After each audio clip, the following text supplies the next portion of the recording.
What you do, mate? Look, I approached the... You know what happened? Nobody radioed from back ahead to let me know that the road had changed to a more gravelly surface. Hey, I'm Brandon and this is Metcalf. Join us for Shitbox Rally as we trek from Port Douglas to Adelaide, all in the name of charity. There is one twist. We're taking Larry, our trusty 99 Toyota Spaceship. He's got more kilometres than you've had hot dinners. Driving on a wing and a prayer, hoping that he doesn't break down, all for a good cause, supporting the Cancer Council. We are Two Boys, One Car, and welcome to our shit show.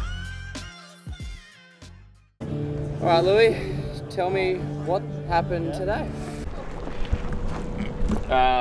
Yeah, is it pushable, do you reckon? Let's give it a go. We try to push it backwards. How far back you reckon? 100 metres? Yeah, 100 metres, so we get a good run at it. No, you should just be able to drive out of No, there's no tree huggers like mine should be.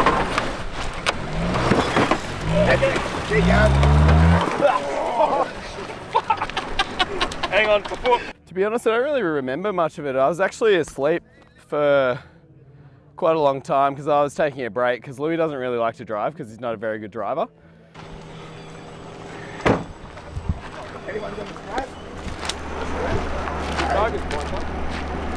Look, we went car driving for the most part, and look, on the whole, it was a pretty good day. I think most people had a pretty good time. Go forwards, more, forwards more.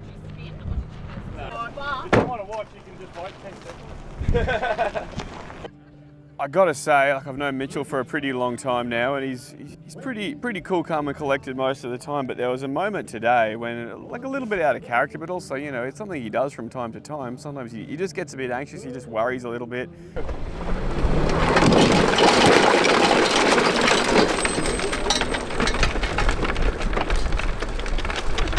Am I off? Are we good now? Hang on.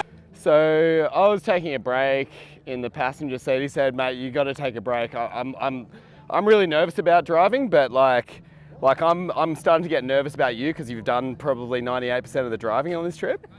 So he insisted I get in the passenger seat and have a nap, which finally I did fall asleep for the first time in a long time because he also keeps me up with his snoring and farting as well at night. He always insists on putting his tent next to mine. The Corolla can't drift as well as one would think. We tried that. You need to try and get some of the dirt out. Just fucking Yeah, give it a go. jump in, mate. It wasn't fast. Thankfully.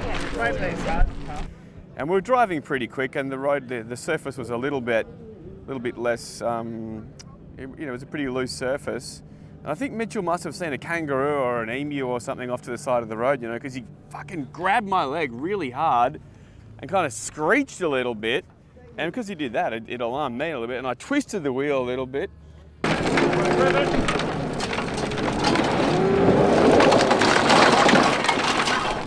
on, one more go. Better? Yeah. Better angle now, go.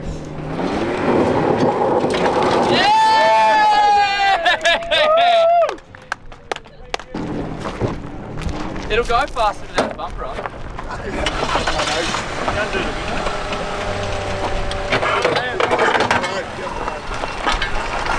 Nah, it's the rough in the brake. Just undo one window and let's part in, part out.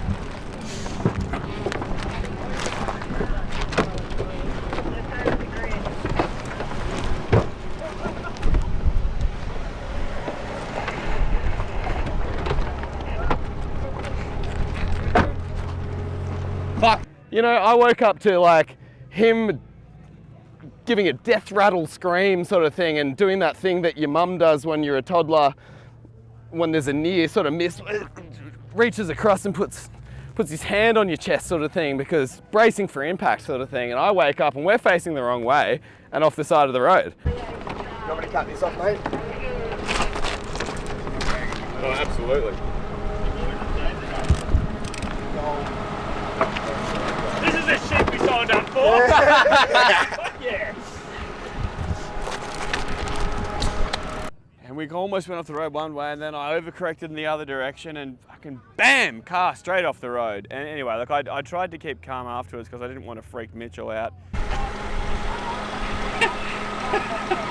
What a day. Wait, what? How'd you bloody manage that? I've only been asleep for about 35 seconds. Yeah, you know, I'll probably try and keep an eye on how much he drinks tonight and maybe keep it to a bit of a minimum.